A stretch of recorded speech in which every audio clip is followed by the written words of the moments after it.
Hey, good afternoon, everybody. Ryan Spencer from Filogix.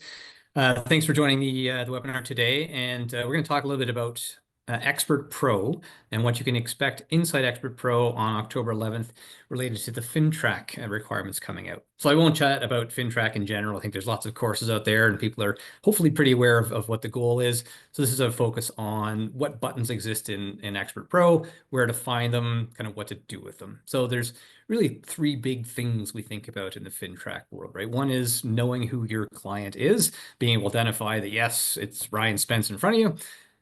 And second is being able to say, are they politically exposed? Are they on a sanctions list? And a yes or no. Being able to store that information so you can look it up later on. And then being able to, as a brokerage, kind of run a report that says, give me all of the people who might be low risk, high risk if there's suspicious transactions. So we're going to go through a few of these buttons now, and I've got my share my screen so that you can see what this will look like inside the expert world itself. So without further ado, I'll dive into that. So I've just gone into an expert file. We're in Expert Pro, and I've just gone to the application page. So the first thing typically you're going to do, right, is you're going to be talking with your client. You're going to be understanding the scenario. You're going to know, is this my client? How am I going to know this is my client? I've got to get their ID in some form or fashion. So while you might physically be sitting in front of them and see a driver's license, there are other ways to do this.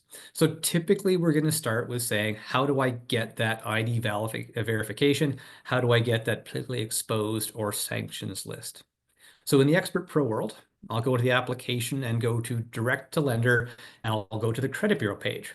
Probably the first spot you're going to go to is going to be the Equifax KYC or AML Assist. So this is a product integrated with Filogix Expert Pro, and is kind of live now. So one thing to note is you've got to update your Equifax agreement. Equifax will send out a message about how you do that. But once you've done that, you'll be able to pull an AML Assist and a PEP and sanctions check in very much the same manner that you would pull a credit bureau. So again, I'm on the credit bureau page, and I have a list of my clients who are part of this application. I've got my usual kind of pull bureau and copy liabilities button, and now you'll see there's a new AML Assist button that appears on the right-hand side. So for example, for Joseph, let's say, if I want to do an AML Assist and check Joseph's ID verification and PEP and sanctions, I'll put a check mark in place. That will take out the need to put in an authorization method and authorization obtained, right? So we don't need that when it's just AML Assist.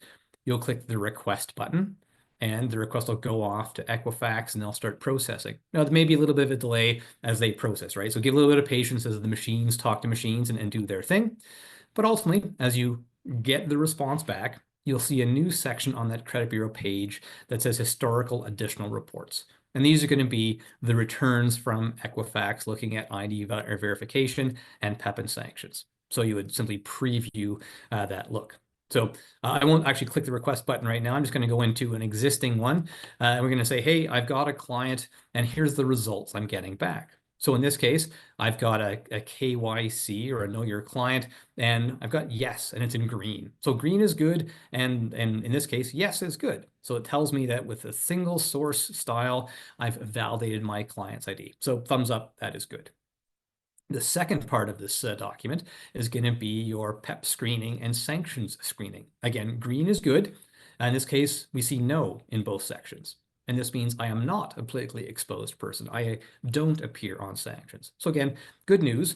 I've got yeses where I should, nos where I should, and fantastic. This is a PDF document that is saved into the system. Now, as a PDF document, you can save that document and you're going to store it wherever your brokerage does compliance, be that in the documents page of Expert Pro or somewhere else. All right, so this is a successful result.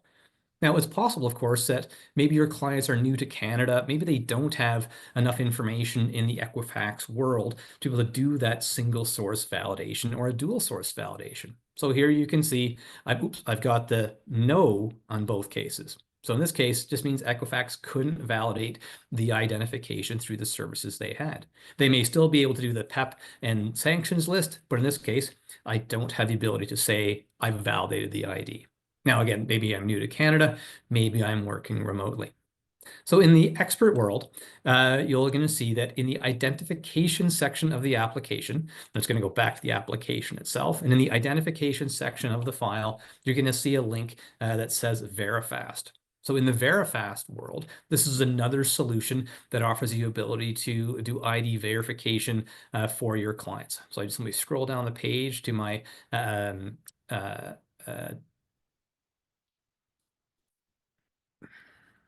identification section. Sorry, I scrolled a little bit too far there. I've got Verifast sitting in the link here. So when I click on the Verifast link, that just takes me into the Verifast login page. Now, this will mean that you need to have a Verifast account, which you can create through Verifast directly. The link then just says sign in with the account you've created, and you can follow the Verifast service through to fruition there. So again, I won't talk specifically about the Verifast service, just know that you can sign up through Verifast, and then in the expert world, you can click on that link to get to the login page. So I've got a couple ways now to say I've done my ID verification, I've done my PEP sanctions. So I've got those, I've got the documentation, I'm gonna load that to my compliance folder or wherever my brokerage says that I should. So our next world now is to go look, and we call it the mortgage request details. So one of the other things you're looking at is to say, is this transaction low, medium, high risk? Is it a suspicious transaction? So in the mortgage classification section, we've added a new link in here, a new button that says suspicious transaction. So if for some reason I think this is in fact a suspicious transaction, I'm going to click that button. And it's going to pop up a little message that says, hey, you flagged this as suspicious. You need to talk to your chief AML officer at the brokerage, your compliance officer, and kind of work out what to do next. You want to talk about what's happening. You want to understand why you've marked it as suspicious. Ultimately, that message is going to pop up when you click the button. But once you've decided about the risk level, however you do that, you're going to decide if it's high, medium, or low risk. And you're going to pick the appropriate one, right? So if I decide this is a low risk client, and I probably suspect most clients are low risk, but you're going to pick the one that's appropriate. Again, if you pick high risk, you're going to get a note that pops up that says, hey, please tell us why you've picked the high risk. Talk to your internal compliance officer to understand what that is. Now, this risk level is going to be a required field. So if I'm going to go to the submission page and do a validation, that rule is going to say, have you picked one of these? If you haven't picked one of these yet, then you're going to be stopped at the submission point and told, go back and pick a FINTRAC risk level.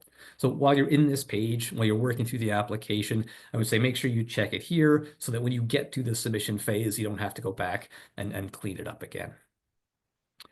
Now, once you've done that, you've indicated risk, you've indicated if it's a suspicious transaction, if it's suspicious or high risk, you've talked to your officer.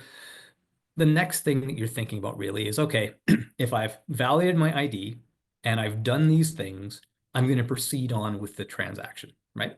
Or I'm going to say, hey, this is suspicious. Maybe I don't want to proceed on. Otherwise, you're going to make that decision much like you would today. If you suspect fraud in a case, you're probably not going to proceed with that transaction until you kind of run through the red flags and make sure you're okay. Now, from a brokerage point of view, the brokerage really does need to know how many of these files, what are the files that are listed as suspicious or high risk or medium or low risk. So we've got in the reports tab in Expert, a report called the Firm Statistics Report. And the Firm Statistics Report says, great, I want to do information that tells me what's happening in the brokerage. So you'll pick a format and closing date and a date range and application status probably is all. And you're going to run this report. And this report's going to generate information about the FINTRAC and the mortgage classification section. So the report actually takes a while to run, so I won't run it today, but I will show you an example of what it looks like when it has been run. So I've got a couple lines in the report now. So I'm going to have a suspicious transactions box and a FINTRAC risk level. And in each of those cases, you're going to have a number of files, and you're going to have a dollar figure of the files. And a little bit sort of lower down in the report, you're going to have a list of those file numbers so you can refer to them specifically. Again, I won't show that because it's just a list of file numbers, but just know that they're going to be there so you can check it out. And again, these are typically brokerage level operations. The agent, you're kind of responsible for then ticking the box, and the brokerage be running the report. For those that are in Ontario, you're kind of used to doing this already with the mortgage classifications, and brokers are used to doing this with the annual information return that FISRA needs. Now, once we get to this point, we're kind of done in the expert world, at least for now.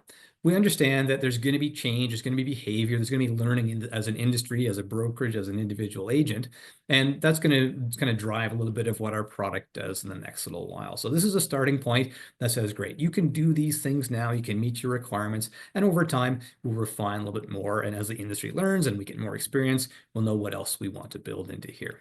So for the moment, one of the good resources to go to if you're unsure of what's happening is, in fact, the expert I call it community page, the finastercanada.com/Filogix-community, where you see what's kind of new in the expert world. So our release notes, past things, for example, our work with Equifax on the solution, and links to Verifast information. So if you're ever unsure, certainly reach out to one of us, but you do look at that finastercanada.com/Filogix-community, and that'll give you a bunch of information as well. So from this point of view, this is where I'm going to finish off today. We've gone through the Equifax KYC solution, the option for Verifast, how to indicate a suspicious, low, medium, or high risk transaction, and from a brokerage point of view, how to generate a report that tells you which those are. So from this point, have a great afternoon. Thanks very much.